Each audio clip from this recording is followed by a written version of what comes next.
morning, ladies and gentlemen. This is the High Dragon's Breath Bow Wow, welcoming you back to another Archon's Archive. Today, as a highly requested secondary to our food video, we're talking about drinks and drugs. Drinks and narcotics within the Imperium of Man, alcohol, and all the other types of intoxicants we can get our hands on in 40k. So, let's get right into it, because this is a lot less analysis and a lot less reading off and analyzing cool things. So, these are the only pictures that you guys are getting. Sorry about that. You'll just have to deal with my voice for the rest of this video. How legal are narcotics and hard drinks? Is there a legal drinking age in 40k? Well, my initial here is essentially to say that it's going to be a case-by-case basis. Now, naturally, there is a certain level of child care, or at least child endangerment protections within the Imperium of Man. That is not to say that child labor is entirely outlawed, though I'm sure on some planets it is, and possibly even globally, as per the Administratum it is, but what a child is not really consistent planet to planet. You have ogrins, for example, that rise to the size of someone who can work and consume as an adult would very quickly within, 10 to 15 years. But you wouldn't really put a 10-year-old ogrin at work the same way that you would a 30-year-old ogrin. It's a very different thing. So what about alcohol? What about public provision of alcohol? I would say that there most likely is a drinking age, but that doesn't mean that it is perfectly followed. Now, of course, I think the way that you get around this is mostly by having alcohol and narcotics be too financially burdensome for young people to get a hold of. So, going for a drink at a bar is literally out of people's price point until they've at least had a couple of years in the workforce. Now, if you start working at 13 or 14, not unreasonable in most imperial society, and to be honest, in most human societies up until the modern day, you'd be working even before that. But even if it was in a manufacturing plant at 13 or 14, you would probably not be able to get enough money to buy enough things to be comfortable enough to go out and get drinks or spend money irresponsibly on alcohol or narcotics until you were at least 16 or 17. So we can consider the legal drinking age, or the reasonable drinking age within the Imperium of Man, to probably be 16 or 17. That would be my estimation. Whether it's legal, whether it's allowed, or whether it's under the table is completely subjective and will likely be up to local law. What is the difference between public and private pharmaceuticals, or drugs, and or public or private medical services? Now, within the Imperium, it's never a guarantee that any services are necessarily public.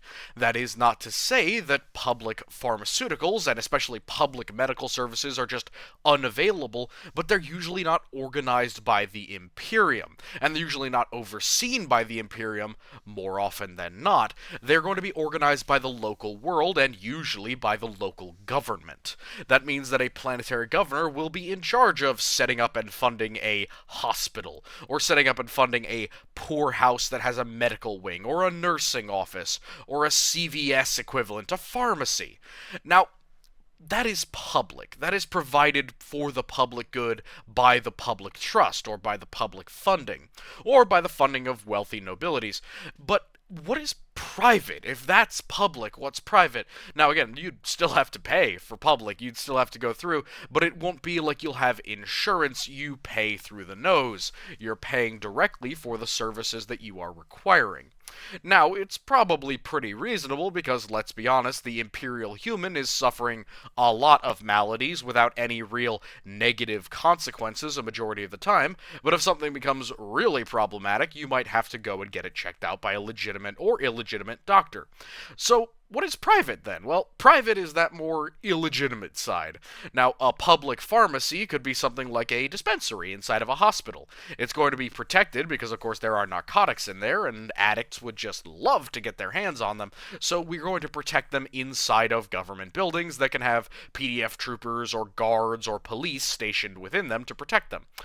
Private pharmaceuticals are a lot more like you go to a local gang that creates narcotics or purchases narcotics from the spaceport or from anyone else, and you buy directly from them. There's not going to be much oversight, and there's not going to be much protections for the consumer. However, it will usually be cheaper and probably a lot easier to get your hands on than getting it from an official dispensary. Now, the other one, private medical services. Now, of course, the initial thought in my mind is Dr. Mengele. Essentially, it is someone who is quote unquote medically trained, whether they are academically trained or whether they simply take studies of anatomy or things of that nature is not really relevant. There are colleges and various educational facilities within Imperial Society, in many cases, that will teach people to be nurses or doctors or surgeons, any number of things. For example, Colding from the book Blood Pact is a private doctor. He has a private practice, but he was educated at a public university. He essentially paid, like his father did, to go through a public education process and become educated enough to do things like draw blood, to perform minor surgeries, and to fix and fit augmetics. Now, that's a pretty lucrative business, and if you're a noble and you don't want to go to a public dispensary, which is not only going to charge you more, but they're also not going to treat you with the proper respect, because of course they are official busybodies just as much as you are. If you want a personal or private chirurgeon or doctor or pharmacist, you will go to one of these private purveyors of narcotics and medical services, and you will pay for their services. You might even put them on retainer to make them your personal physician or chirurgeon. So, yeah, chirurgeon and physician, there is a difference. Essentially, chirurgeon is a lot more in-depth. So you consider it someone who combines standard GP, standard general practitioner things, with surgery. Whereas a standard doctor might only have, a little bit of cut and dry suturing surgery things, but they're not going to be performing things like an appendectomy or cutting out feet of necrotic bowel. That's what a chirurgeon is for. They have a much more extensive knowledge of human anatomy, and they're much more talented with the scalpel, needle, and thread.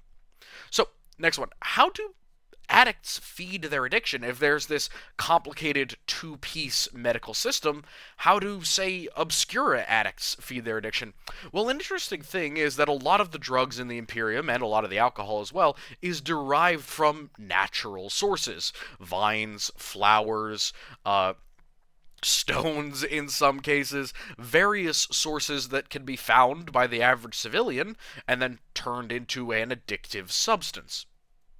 Now, that's not always the case. Very often things have to be genuinely synthesized from some sort of plant or refinery, but many of them don't.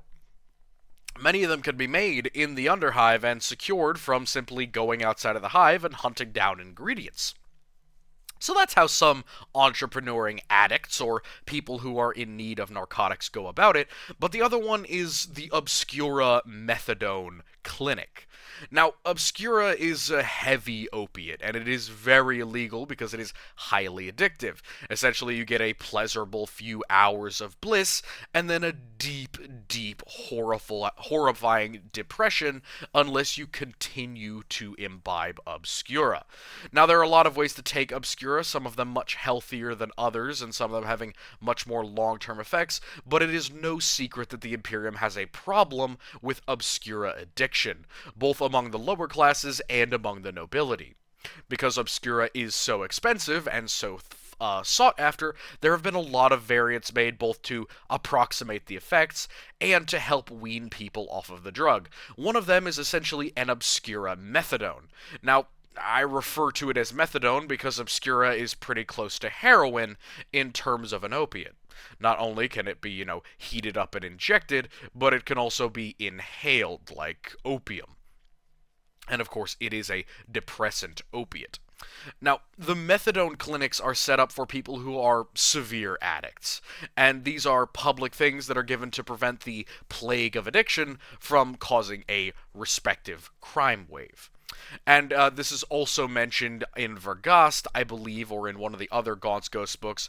They pick up one of their doctors from one of these clinics who's working with Obscura addicts. So, one of the other ways is that they can try to get clean and try and score meds off of the public system as well. Something that happens very often in our modern day, sadly. So, the other ways that they get them: gangsters, xenos, guardsmen, nobles, how do they get their fix? People who aren't part of the local society necessarily. They can't go to a public clinic, they don't know where to make them themselves. Well, it tends to vary. Gangsters, they can supply them various ways. Of course, they can spend ludicrous amounts of money at an underground market or from a black alley smuggler to try and get their narcotics, but they can also actually source them themselves and try and make them themselves. You'll see this often in Necromunda. Xenos have a very particular, unique set of narcotics. We will mostly be talking about the Dark Eldar here, and quite particularly the witch cults, because they custom make a lot of their narcotics specifically to serve as combat drugs. Guardsmen, some guardsmen are given combat drugs to enhance their ability, to increase their focus, to make them stronger, more powerful, or because they're part of a unit or type of soldiers who perform with combat drugs involved. And nobles, they just pay for it. Quite often, they will be wealthy enough to simply fund a complicated and expensive addiction because they have the money, they have the wealth to do it. Now, you could bankrupt yourself on Obscura, and you could bankrupt yourself on high-quality alcohol as well, but many higher spire nobles just have the money to throw at this problem, and it can cause pretty negative things, because, of course, if a gang is supplying a noble with his narcotics, that means that they now have an incentive to find a much more consistent source for those narcotics, increasing the drug trade on the planet and negatively affecting everyone else who is addicted because they're going to get more and more and more supply into the market. Next one. Where are narcotics and drinks produced? Well, the first one is special refinery worlds. There are certain worlds, like Chiron, that are specifically made or otherwise have a kind of semi-agri-world deal, except they specifically raise narcotic-related things. So you have Iacanthos, which has fire lilies that specifically they isolate the pollen from them, and they refine it into a bunch of different chemicals and narcotics. You have other places that simply grow actual narcotics outright and prepare them to be shipped out to legal dispensaries all around the Imperium, and of course then sell them on the black market as drugs. But other than those, you have two other sources, and those provide a large portion of, especially the medicinal and combat drugs will come from specialty refinery worlds. Magos Biologists are responsible for a lot of the narcotics in the Imperium. You know, the really complicated ones, the ones like the special combat drugs, and the more complex narcotics come from the Adeptus Mechanicus. A Magos Biologist was essentially messing around with some sort of chemical cocktail or refined chemical, and accidentally or intentionally made something for this purpose. Now, this could be things that had a reasonable use case, and then they got out of Mechanicus' hands somewhere, and it was replicated, and now it's a drug problem. You know, there are ones of these that are used, originally they were used as tranquilizers, or they were designed as anesthetics, but they're used in kidnapping, or they can cause people to have, like, heavy overdoses. Something like fentanyl would be a good example of a Magos Biologist narcotic that was made to be an anesthetic, but is now becoming a serious drug problem. Now, I'm not claiming that Obscura is that, because it probably isn't, but Obscura could likely be a result of this kind of tinkering to get a very high-grade opiate. And the last one is private refineries, and we see this much more with alcohol.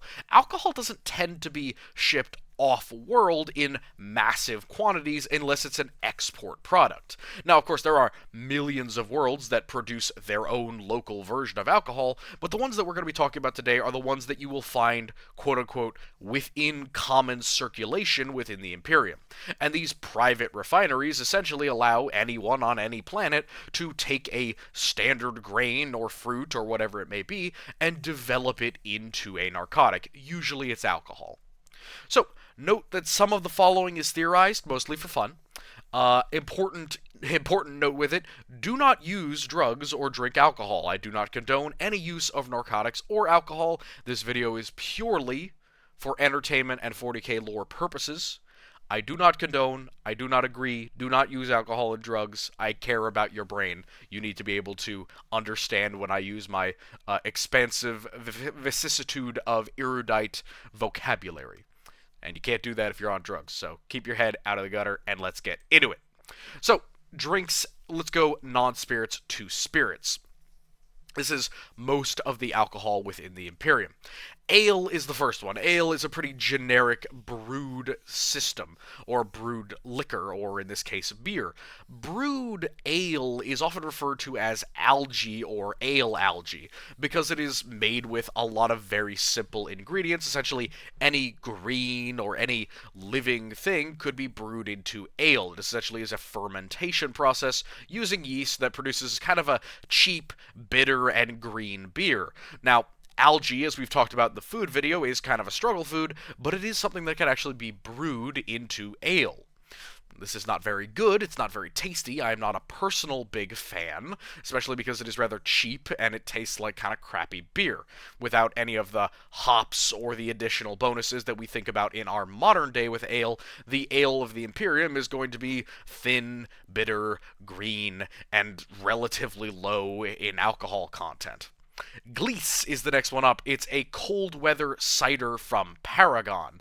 Now, Glees is described as something that comes out of a long winter cycle, essentially a multiple year long winter.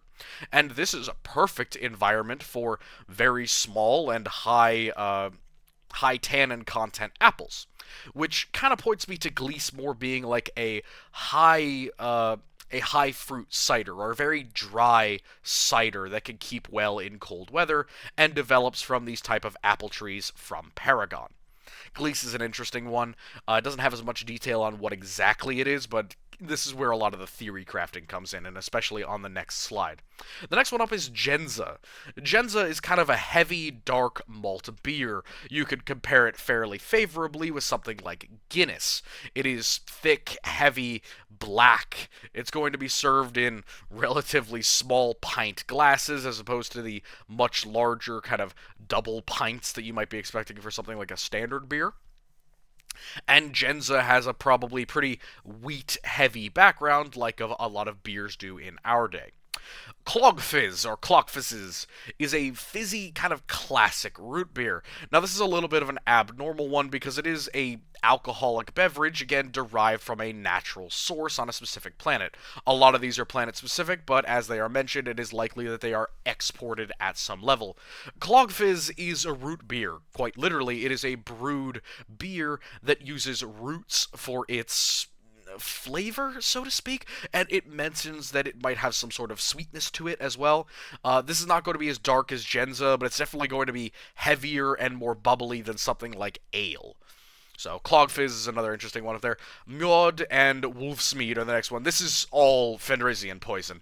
It's essentially just venomously poisonous, and it is intentionally mixed that way so that the Space Wolves can get drunk off of it. They do need to drink a lot of it relatively quickly to get drunk, because it shuts down the elutic kidney with poison, and then it allows alcohol into their bloodstream. However, it is also served with an antitoxin for humans, because if you just drank Mjod or Wolfsmead straight up, it would just kill you. You would just die of toxic shock, essentially. Opal Wine, Razvad, and Slatov. These ones are unclear. Obviously, Opal Wine is like a standard wine, probably with some sort of luster dust or modification. Razvad is something that really sounds like Slatov, like a version of a grain liquor or grain alcohol. You could think something like rakia or vodka in the modern day, a clear grain or potato alcohol that is fairly standard, unflavored, and designed to really be mixed with something unless you are a down-to-earth alcoholic.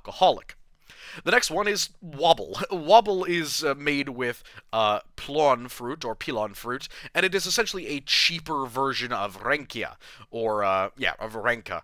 Renka is something we're going to be talking about when we get to the hard liquors, but wobble is essentially a cheap version of this. You'll see this often with imperial liquors. There will be a very expensive export version, and then there will be a cheap garbage version that is not as good, but it's used by the lower classes to essentially have like a crappy version of the same thing. And wobble is a good example of that because it essentially is a half unrefined liquor made with fruit. So something like a heavy mead would be wobble. Wine and whiskey, they come in all variants and names, lots of different versions. A lot of them are going to be spiced or flavored, especially the wines. But whiskey, of course, we know is a pretty standard everyman's drink, very classic. Again, most of these are going to be, as the previous images saw, most of them are going to be girded towards the worker. They're going to be advertised towards the average imperial worker, which means that you're going to have stuff for the higher classes, sure, but as you can see from this list, you're going to get a lot of things that is just going to be, well, I've had my 12-hour shift at the factory, my bones ache, my head is tired, I'm exhausted, my throat is parched, I need a drink. And that's simply going to be what many of these are for the wine and whiskey category. Yorian wheat liquor. This is vodka from wheat. It's a pretty simplistic thing, but it is very much flavored with a local profile of wheat. So it is a standard vodka that is from a very high distillment and probably is going to be somewhere in the range of 35 to 45% alcohol by volume. Fire wine. Now, this is a lot of different things in both, regular fantasy and in 40k. Fire wine immediately makes me think of something that's like a proofed wine, but from the description, and honestly from some of the narcotics that we'll see later, fire wine is mixed with a lot of things because it's tingly on the tongue. And now that tingling on the tongue doesn't make me think of proofing. Tingling on the tongue makes me think of spice wine. And I think specifically for fire wine, it's going to be aged in whiskey barrels. And that's going to make a lot of sense for a spiced wine, because you want it to absorb a much more malty, almost buttery or butterscotch flavor from whiskey barrels and have a added in spice to it so that it gets that tingly, mouth-warming feel that fire wine is described as having. The first true liqueur on this list is Damascene, or Damascene. It is a sweet herbal almond liqueur. It's fairly similar to an amaretto, and if you've ever had amaretto, it's that kind of after-dinner stomach calming liquor that you have maybe a shot of, and it, they usually mix it with a lot of flavors, but the overwhelming flavor is herbs and almond for Damascene. And while it might have something like a coffee ground in it, like we do for amaretto, it's not necessarily a guarantee because Damascene is a specific thing that it describes as herbal. But it's going to be one of those thick, sweet after-dinner liqueurs. Not really something you'd use for a cocktail, and not really something that you would kind of drink on its own out of a pint glass, because it is a liqueur instead of a liquor or a beer. The next one up is Iceburn. Iceburn is likely a bourbon or a brandy or something of that type. Kind of that high-proof corn or wheat liqueur that's been aged pretty significantly and proofed very significantly into the 60% range because it is a warming drink for miners. Now, if you're not aware, a warming drink, or a warming draught as it used to be called, was something that you would give to somebody who was essentially going through hypothermia. Now, back in the day, if you've ever seen a St. Bernard with a barrel around its neck, traditionally that would be filled with brandy. Iceburn is likely going to be a similar type of drink. If you are exhausted, if you are freezing, if you are a miner working in a frozen mountain range, well, you might have a swig of this stuff to try and get some heat back in your stomach and some focus back in you. Help you resist some of that cold. Does alcohol actually warm you up? Not necessarily. There are certain things that when you get very intoxicated, your body will increase in temperature, but a single shot of something like Iceburn likely isn't going to help you all that much more than just helping you ignore the pain of frostbite. And that does do something, and that's why it was used as a thing for people who were stuck under avalanches, because it could warm them up, keep them focused, and at least give them some courage to keep going. The next one is Jovian Silk Cognac. Now, when I said you could bankrupt yourself buying alcohol, Jovian Silk Cognac was what I was talking about.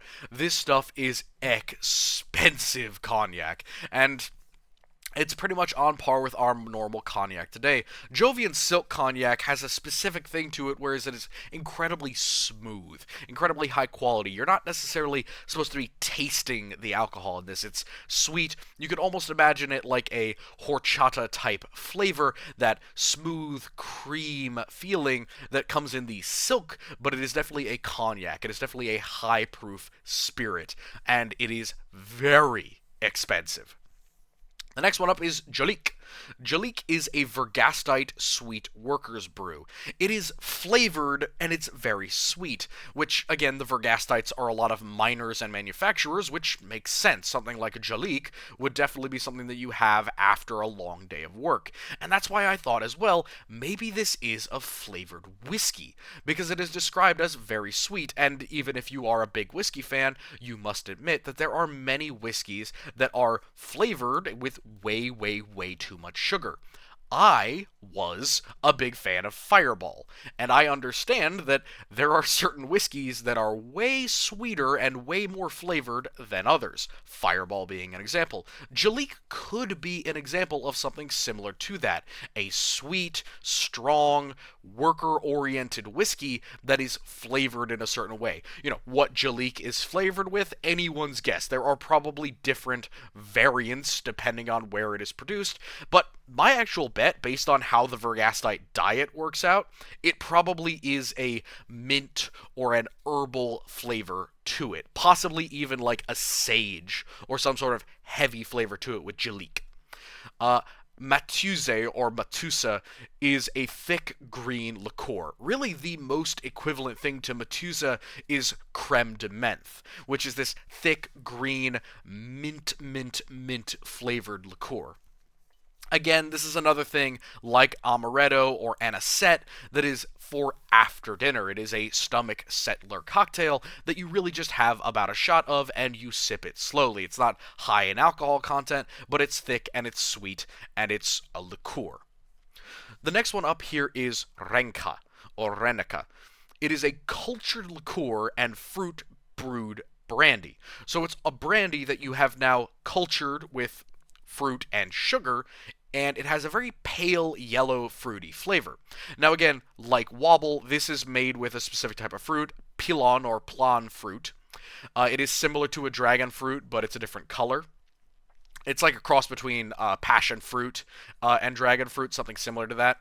But when I say cultured liqueur, the fact that this comes out a pale yellow as a brandy is kind of odd, because brandy is usually pretty dark, and adding a lighter colored fruit and then letting it brew for a while wouldn't really increase the or decrease the color. It wouldn't be pale like a beer. What I think they probably do with this is they specifically pale it or bleach it in some way, whether that's part of the brewing process or whether the fruit is bleached before it goes in, or whether they simply process it enough times, essentially multiple times proof it to make it more pure, more clean, less colored, would make sense. And that also makes sense with the fact that Renica has its cheap version in Wobble. Renica is probably pretty expensive. The next one up is one that we literally just have in our own world. It's schnapps. It is a brewed or proofed cultured liqueur or liquor. It is pretty strong, but it comes in a lot of different variants and flavors, and there are many very sugary versions. The next one up is another pair here, Wild Snake and Second Best. It is whiskey brewed with snakes. Second Best is essentially a cheaper version of Wild Snake. Wild Snake is made by brewing whiskey with live snakes and venom, and their skins are left in the bottle. Second Best is essentially when you take an empty bottle of Wild Snake and you put more whiskey into it and absorb whatever is left of the Wild Snake. Or it is just an inferior brew. Now, in Necromunda, they say that this is snapped up by basically anyone because, well, alcoholism, but also because it's rather expensive, especially genuine Wild Snake, because it is said to give you some serious courage, which, yeah, high-proof whiskey, that'll do it. I don't know anything that makes you want to fight more than high-proof whiskey, and that's definitely what Wild Snake is. Trank. Trank is an odd one, and it's definitely one that I think we can blame the Adeptus Mechanicus for. It is a synthetic, high-proof liqueur that really kind of boils down to a cheap vodka. It's almost like Everclear. It's an incredibly high-proof spirit made with purely synthetic means, using a lot of technology to make this, or rather just using a lot of processing to make Trank. And it's really something that you're going to have to mix with other stuff, because you're not going to be just drinking straight Trank, because it is high proof liquor. Unless you want to black out, of course, that's your choice. Next ones are kind of some unidentified liqueurs. Devilberry liqueur is, well, from a berry. Now, there's a lot that come from that. It could be something like Chambord, or it could be anything of that type, but there's really no details for it. So let's move on to Resi. Resi is a citrus drink. You can imagine something similar to a buzzball because it's got that lime, that citrus in it, in addition to probably some clear alcohol like vodka or a wheat liquor of some kind. Now, let's go into mixology theory, and that's going to be on the next slide. Let's do some fun cocktails. So there are some ones that already exist. I have 3 here, and then I have 5 that I made myself out of existing lore. Mama Joanna. Mama Joanna is a pretty complex drink. It's an existing drink. It's very thick. It is a mix of rum, red wine, and honey, and it is spiked with tree bark. Now, the tree bark is said to have some abnormal qualities, not psychedelic, but rather you're going to have to look that one up on your own. But this is a pretty classic cocktail. It is a thickened with honey and sugar, it's got that red wine as a base, and it's got rum for proofing and flavor. This is really not something that we couldn't make in real life if you wanted to take something like wormwood bark or oak bark or oak gall bark and put it into a wine, honey, and rum shaken drink. Mama Joanna is not a bad one whatsoever. Matter of fact, I could make that myself. Old Foise is the next one. It's not exactly clear what's in it, but it is an existing drink, and in my opinion, it's probably going to be some sort of old-fashioned. Now, old-fashioned, of course, can include a lot of different things, but mostly it's a brown alcohol, brandy, bourbon, whiskey, and several other types of liquors in a orange-rimmed glass or in a fruit or citrus-rimmed glass with some aromatics, usually some cinnamon or something like that, mixed in. Old Foise is going to be that type of old-fashioned, kind of a simple, basic cocktail that you could order at any bar in the Imperium, and they'll pretty easily be able to find you an equivalent. The next one is a little bit less of a cocktail, more of an odd drink. Theosophis Filter, or Filter. It is an illegal existing drink, or a batch liqueur, said to give clarity of thought. Now, you'll often see this with Imperial stuff that is related to Psychoactive materials. Theosophis Filter is specifically related to a single planet, but it could also be related to a certain type of narcotic mixed with a liqueur or liquor, because it is considered a status symbol to own a bottle, even if it is illegal. Now, let's talk about my creations here. This includes a couple of new drinks, with some introduced items and some existing ones that are not mentioned. I'll explain them when I get to them. I've also organized them in the level of expense and kind of cautiousness. The first one is gutter slime. Gutter slime is something that you can see a lot of people drinking. It uses rot gut. Rot gut is a specific type of way to refer to the absolute lowest level of grain alcohol.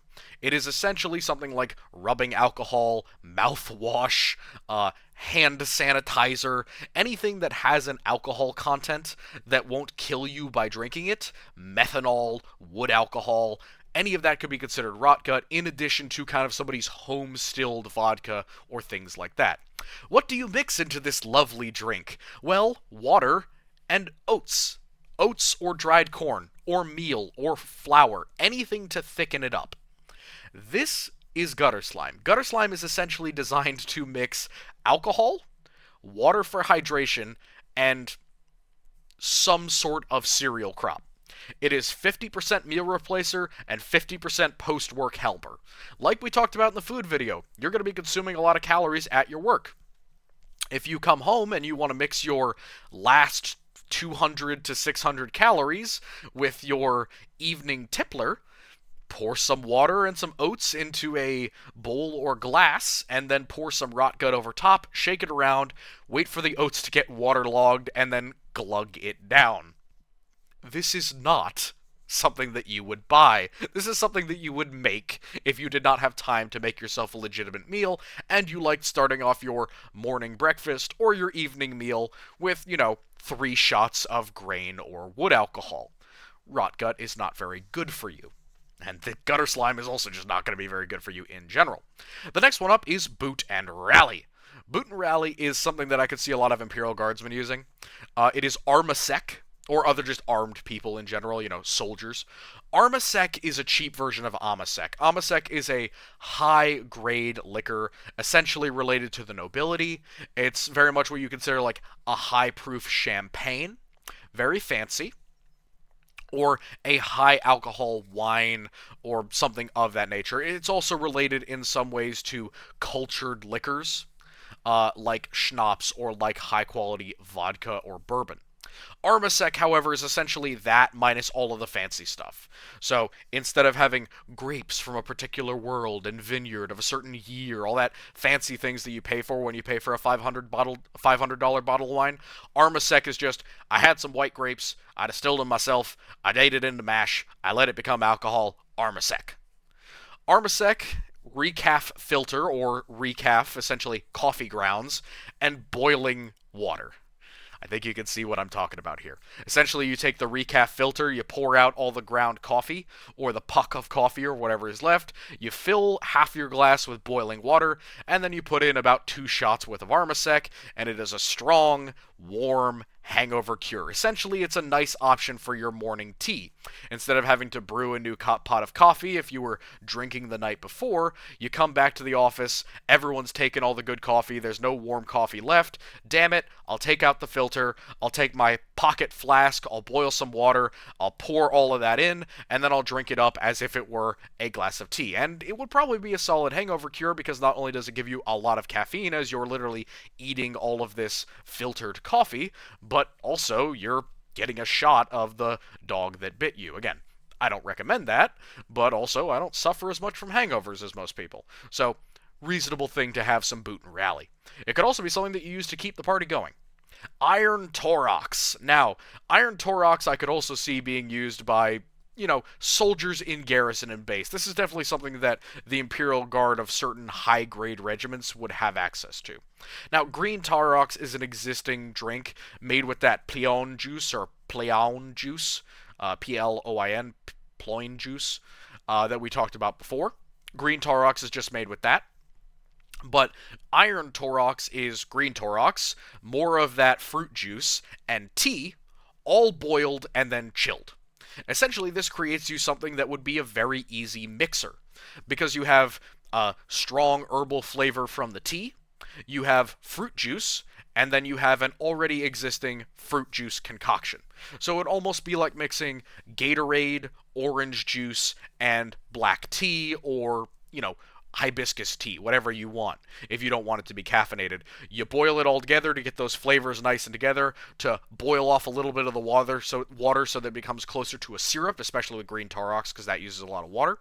You're kind of proofing up the green Torox in terms of the sugar content, and then you mix it in with whatever drink you're having. If you're having a cocktail, put in a cup of it, and then put in a shot of whatever liquor you're drinking, and boom, you can make Iron Torox as a mixer.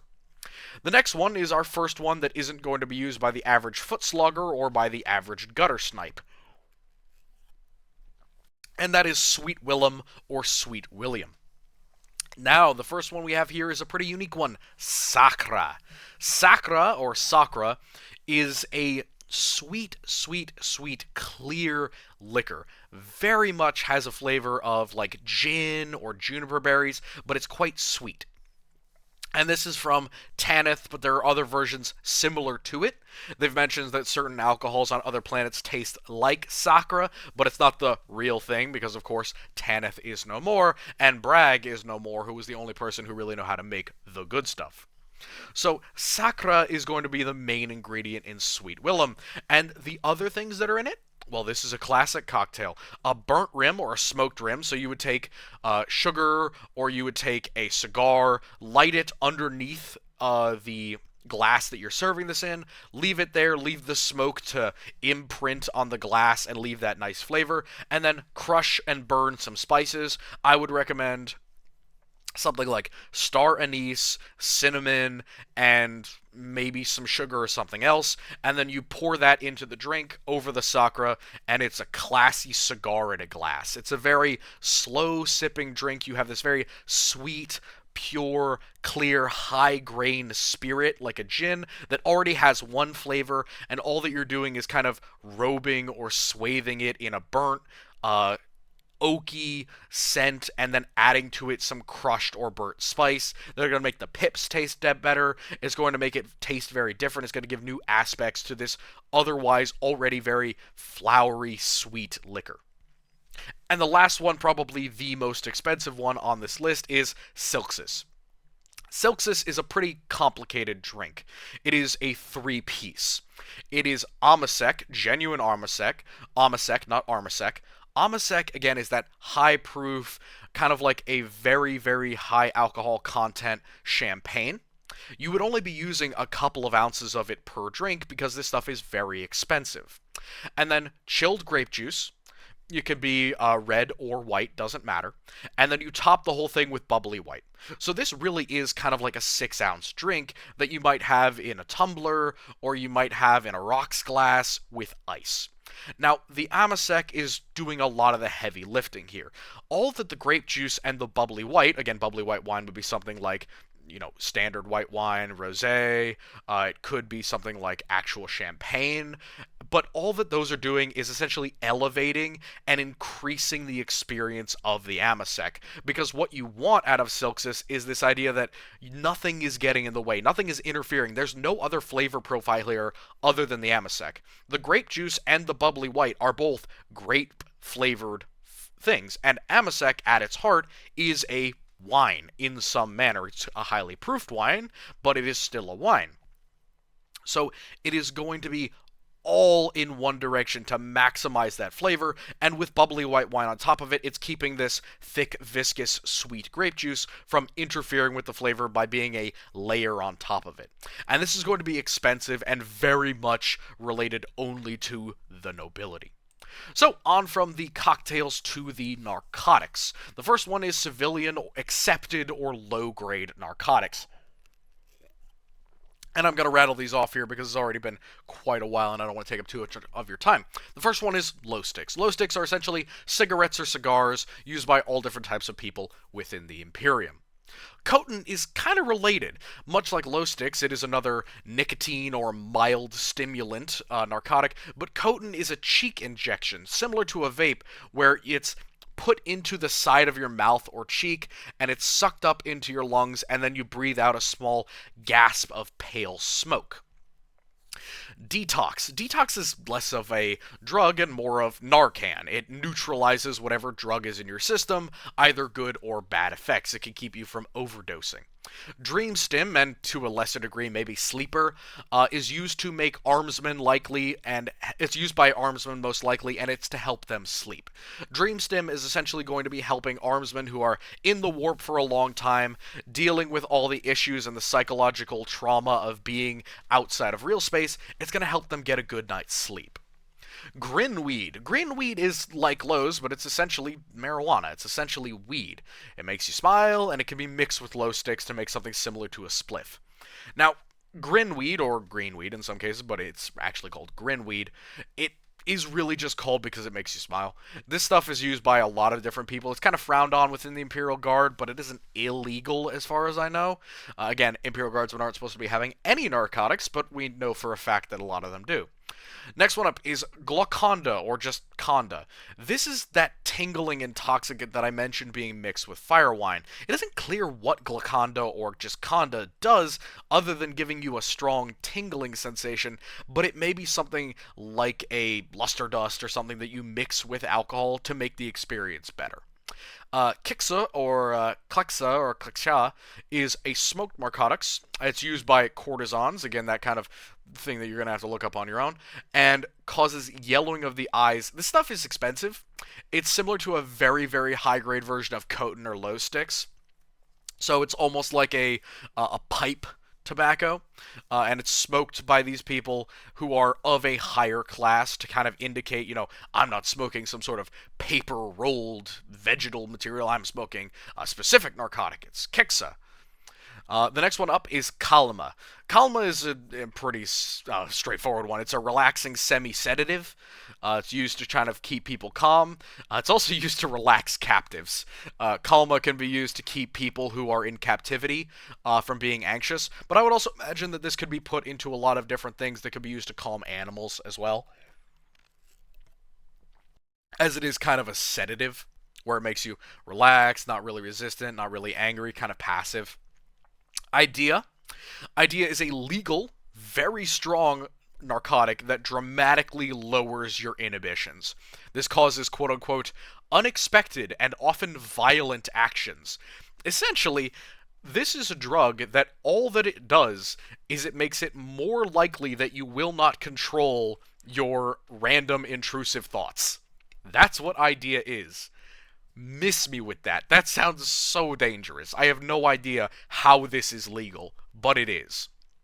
Next one up is penshell seeds. This is an old-fashioned pipe smoked seed. It's a mild stimulant. Again, pretty much exactly like glow sticks. It's almost like smoking tobacco seeds. You can imagine something similar to that. Somna. Somna is a highly potent kind of false death tranquilizer. It's used for both kidnapping people and for relaxation. This would be something very much like opium back in the day, where it was used to help people calm down. It was used to help people kind of deal with pain or exhaustion, kind of that civilian post-work thing. Somna is the nice version of it. There is a much less nice version we'll see with the restricted narcotics. Psi and psychoreactive narcotics. I'm going to keep going here. The first one is amyloidox, or amyloidox. It's pain-killing and mind-clearing drug. Essentially, it's going to focus you and keep you from being as exhausted. I can imagine a lot of doctors using this one. Doomberry. Doomberry is a tranquilizer, makes you slur. It helps calm nightmares, but it has an after effect of nightmares. Doomberry doesn't really make a lot of sense to me. It's supposed to calm you down, relax you, and kind of make you woozy and tranked, but they use it to stop nightmares. But the after effect is listed as causing more nightmares? Maybe it just kind of puts them off. Maybe you're supposed to keep using the Doomberry. Maybe the Doomberry gives you different nightmares if there was a specific thing. It's mentioned that an Inquisitor uses these to try and keep off their visions of the future. It's like maybe he just wanted some normal jump scares instead of visions of, a horrible future. Maybe that could be the reason to use Doomberry. Crystal ersatz is a weird one. It's used during pregnancy to try and improve the mental faculties of the child once they're born. There's a lot of things that kind of point to this being a psychoactive narcotic or a psi-active narcotic, because there are a lot of things that are crystal in the Imperium that are very much related to psychology, neural activity, and mentality. Fervor. Fervor is a short-term, massive mobility and flexibility enhancer. Now, this is not like a standard combat drug where it just kind of removes your inhibitions. Feel the rain on your skin. Fervor specifically extends the distance that your ligaments can go. So it mentions that it almost makes you more flexible than a physical human being normally could be. Whether that's doing damage, and you're going to have to suffer it later, not clear, but at least for a short amount of time, it can give you some significant flexibility, mobility advantages. Dream juice. This one's used for visions, but it's also used to lower your mental resistance to psychic interrogation. So on one side, it can kind of keep you in kind of an LSD trip phase, but also if a psyker gives it to you, there's a pretty solid chance that they're going to try and probe your brain and try and mentally control you. Could be effective use of dream juice. Terminal lucidity. This is one that I have information on, but it isn't listed in the wiki. Terminal lucidity is a psychic adrenaline booster.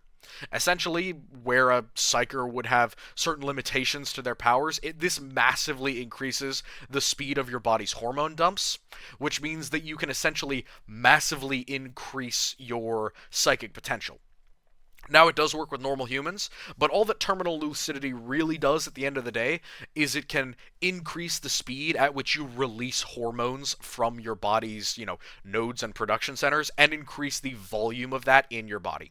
If you don't know, terminal lucidity is a term that happens just before you die. You essentially have a moment of clarity, a near-death experience feeling. The drug terminal lucidity literally causes your body to go into that state. And for a psyker, that's a massive boost to their mental acuity and focus. For a human, it's the same thing with the advantage of giving you massive increases in your hormone pool that you can take from. Redux. Redux is a psychoactive, relatively dangerous drug used to make someone repeat their last action. It tastes very sweet, and it can be used as a sweetener. It's often used as like a prank on people, because like if they're eating soup, the Redux will just keep making them eat soup. The reason it's dangerous is because if you do something like somebody's walking or waving their arm, you could give them Redux and they would just keep waving it over and over and over again until they like break their arm or smack it on something. It can be very dangerous, especially if you gave it to somebody in combat. It was mentioned that some people would smear this on their swords and then stab somebody with it, and it would cause them to kind of lock up and start doing jerky, confused motions as their body's trying to recreate whatever physical activity they were just doing. Topaz. Topaz doesn't have a lot on it, but it mentions that it's a legal stimulant. I think this might be an amphetamine. Something similar to good old-fashioned Pervitin, essentially. A small, edible version of an amphetamine for stimulation and for, essentially, for speed, for stimulant. Wildfire. Wildfire is a chaos-infused narcotic. It's essentially a full-on rumble drug. It spreads from a crystal, which is first ingested through black smoke to other people who are afflicted by chaos. It increases the strength and speed of the individual for a short time, with the disadvantage of, chaos, corruption, and also probably some physical abnormalities after using a rumble drug. Rumble drugs suppress your body's ability to resist you mentally, so if you tell your arm to go out, it'll go out at its maximum speed, instead of kind of resisting to try and save your joints and muscles from getting torn. Wildroot. Wildroot causes visions and nightmares. I don't know why someone would use this. This literally just causes nightmares. Like, I mean, if you're trying to get inspiration, maybe don't take a drug that causes nightmares, because that doesn't seem like a smart idea. But then again, nobody ever said that Imperials were smart. So, Wildroot exists. Torpor. Torpor's a fun one. Torpor's kind of like the opposite of terminal lucidity. It's used by black ships to inhibit the neural activity of psychers. So if a psycher's unfocused, if their brain isn't working correctly, torpor essentially allows you to shut down some of their neural functions and keep them nice and docile and calm and not able to access their powers as easily. So, combat stims, and they're broken down by type, with the /D being a marking for Drukhari or for Dark Eldar. For increased strength, we have Barrage, Adrenalite for the Dark Eldar, Grave Lotus for the Dark Eldar, and Nightmarish Power for the Dark Eldar. All three of those are just Dark Eldar strength buffs. A lot of them are used by witches, some of them are used by normal Dark Eldar. But Barrage is the one for humans. Kind of that massively increased gorilla strength to go and attack things. I think it's funny that the Dark Eldar have so many drugs that just increase their strength. Because it's pretty obvious that they're just like trying to buff themselves a little bit more. And I think I got that well in the averages video. I think that's pretty funny. Increased speed. We have Hypex, which is another one for the Drukhari. Onslaught, which has a downside of causing brain damage. Similar to Barrage, but it's increased speed and reaction time, but it causes brain damage eventually. Reflex, this one weakens your psychic resistance. Kind of makes you more easy to mentally control, but it also makes you much faster and faster to react to things. Serpentine, which is another Drukhari one. This one says it increases your weapon skill. I mean, probably most of this stuff is from an RPG, but Serpentine to me seems like something that would be useful with like whips, blades, or like tiny weapons that require you to hit many, many, many, many times, and that's where the increased speed comes in with the quote-unquote weapon spur. with the weapon skill. Spur is the next one. This has random hormonal effects. It's not really all that clear what it does, but it does indicate that it's used to increase your speed. So it could dump your adrenaline, it could cause random mood swings. This one doesn't seem all that safe. I wouldn't take it. I wouldn't take any of these, to be honest. Swifter Than Thought. It's another enhancement for your reaction speed from the Dark Eldar. Mixed or multiple effects. Now, a lot of these are going to be the ones that we talk about with Penal Legions, with Eversor Assassins, and with Imperial Guardsmen. Friendzon is the most classic one. Friendzon is great for Ogrins, it's great for all different types of creatures, but Friendzon dumps the body's emotional hormones. It combats fear, and it's often given to penal troops. Now, what do I mean by emotional hormones? Well, it's not just rage. Friendzon isn't just rage. It's all of them. It can be used to cause fear. It can be used to cause anxiety. It can be used to cause, complete fearlessness, courage. It can be used to cause rage, anger, insensate fury. There's a lot of different things that you can tweak Friendzon to specifically do, but essentially it just dumps it. And it's a really quick way to get, say, penal troops to not be afraid, because all of a sudden all of their hormones are shooting and they're like, nope, I feel nothing. The next one is multiple effect, is a rage inducer. Similar to Friendzon, but specifically tweaked for anger, and that's Fury. Hulk Dust, Mankweed, and PNP are totally unknown. We have absolutely no idea what these do, but it's pretty obvious that they are likely to be multi-effect ones. Painbringer is another Dark Eldar one. It's just a painkiller. Pretty standard. Psychon. Psychon dumps your adrenaline similar to Terminal Lucidity, but it is specifically adrenaline, so it might be closer to Fury in terms of its overall effects. Splinter Mind is a Drukhari thing, and it says that it affects leadership. What I think Splinter Mind does is it's a drug that essentially gives you Stonewall Jackson syndrome. You will give it to a Drukhari, and they will just not be afraid of anything. They have absolutely no fear response. They don't have no self-preservation. And if the Drukhari around them see the Drukhari leader having absolutely no fear, they're going to stick around for longer, which is what increases the quote-unquote leadership of the Drukhari. Stim is a pretty generic term. It can refer to any synthetic narcotic that is designed for medical use, for healing, for strength, for speed, anything. It could just be brought down to quote-unquote blank stim. Typhorus, it's made by grinding up Tyranids.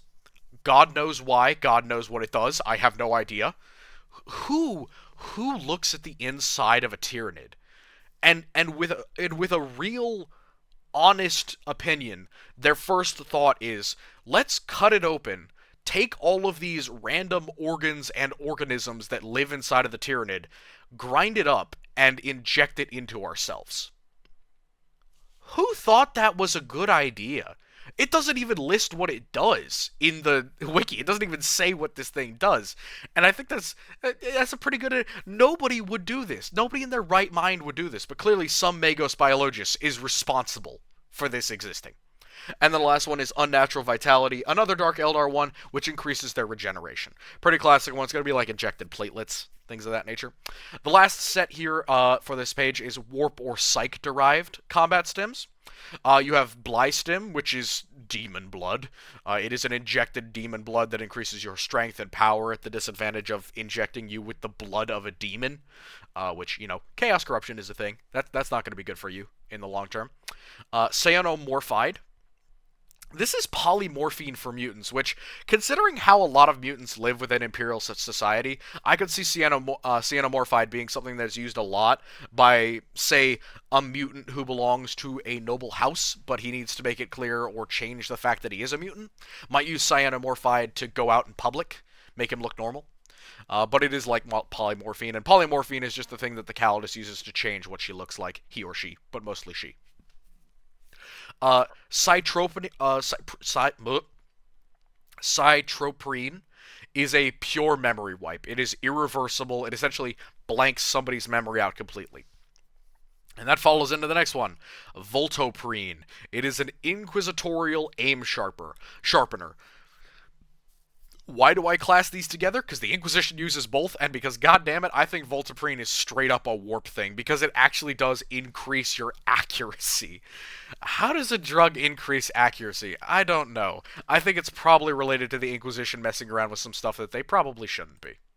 So, on to the final ones. Highly illegal and xenos narcotics, outside of the combat drugs that we already talked about. Now, here's the big one. Black Lethe, Obscura, Opidiax, and Spiral Black. All four of these are highly addictive opiates. There are organized movements to deal with the addicts of all four of these. And things like Spiral Black and Black Lethe are both mixing existing versions of Obscura with other narcotics to enhance their high, which is awful. And now there are a couple other options here. We have white Obscura, yellow Obscura, and the quote-unquote methadone that is used to get addicts off of the drug without giving them the drug. White Obscura and yellow Obscura are taken in different ways. Black Obscura, or Black Lethe, or Opidax, or Spiral Black, these are all designed to be taken via two methods. One, you can inhale it, which damages your nose, eyes, mouth, ears, etc., as it's essentially in a gas in the air, and it goes into your blood-brain barrier through every single orifice that you have. Or you inject it via a standard process, which can, cause track marks, damage your veins, cause them to collapse. And the absolute most damaging, but one of the most common methods of taking Obscura, is to heat it up in a spoon or in a vial, and then inject it into your gums. That's horrifying. You will see Obscura addicts missing teeth, or with teeth burned or rotted black from where they have been repeatedly injecting Obscura into their mouth. White Obscura and yellow Obscura are designed in such a way that you can take them without these dangerous or damaging methods. You can take yellow Obscura via standard methods, via injection essentially, and it doesn't have as much volume or damage. Essentially, it is a less addictive substance, kind of like that methadone subtype instead of giving them true heroin. White Obscura is similar. It is essentially a version of Obscura that is intentionally made to nebulize or to inhale. It's not designed to be heated up and, fill a room, but it's essentially designed as, another half measure to make it less likely that you're able to damage your body while intaking a narcotic that you are addicted to. Very bad stuff. Honestly, Obscura is a serious problem within the Imperium, and there's a lot of addicts all over the place. Gladstones are the next ones. These were illegal, I think, not for a good reason. These are psi-reactive rocks. They're like little yellow rocks. They make you feel better for days or weeks. It reminds you or makes you feel like you're in the best day of your life for multiple days or weeks. The only reason I think these are illegal, because they are really kind of a non-negative drug, is that they're psi-active, and because it's a long-term altered state. You can be kind of in La La Land, happy and away from everything for multiple weeks, which, let's be honest, if you're on the job and you have a Gladstone, you might be not all that reactive to something like imminent danger. And these are things that are put inside of the mouth or held in the hand, and the psychic part of it reacts and essentially goes into your body. They're a one-time use, but since they last so long, it's pretty hard to get addicted to them. But they are illegal because it is an altered state that can last for weeks. Gast is the next one up. Gast is derived from human corpses. It enhances psychic powers, and it is used like terminal lucidity. Flex is another one. Flex is less of a drug and more of like a chaotic item. It's tainted glass from the warp, and it's mirror bits. Essentially, they're reflective, and these grant you visions, and they're also heavily warp tainted. So demons can hitch a ride on these. Chaos corruption just flows off of these things. And while they may give you visions of the future or prophetic visions, they are very dangerous, which is why they're illegal. Clay is slightly illegal. It doesn't necessarily belong on this list. It's essentially like a yellow chewy stick of clay or of crayon, but it is a multi-sensory enhancer. So it is slightly illegal in a lot of places, but not everywhere. You chew it, and then all 5 of your senses become enhanced, and you're kind of in this fugue, again, LSD-enhanced state, where it's like a very strong edible.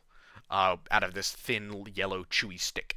Sniff musk. Sniff musk is an illegal and noble-related thing similar to Obscura. It has purity levels and it causes an altered state. I think this might be psi-reactive cocaine. I think this might be psi-reactive coke, but I'm not sure. Sniff musk may have various different types. It might be something like actual snuff, but in the way that it describes it being noble-related and having purity levels, I think it's closer to that psi-reactive coke than it is to anything else. Kash or quash. This is literally a poison. It's a nematode venom favored by workers who were genetically modified, and it can kill humans with a very small dose, but it can also paralyze a custodian. They learned that. Don't know how they learned that, but if a custodian takes a full dose of this stuff, it can paralyze them pretty easily for a short amount of time. Spook. Spook is a mushroom spore organic. It enhances the power of the soul. Again, in psychers, it makes them stronger. In humans, it makes them more in contact with the warp. But if you take too much of it, Spook can literally rip open a hole and throw your soul into the warp, or your whole body into the warp, in theory.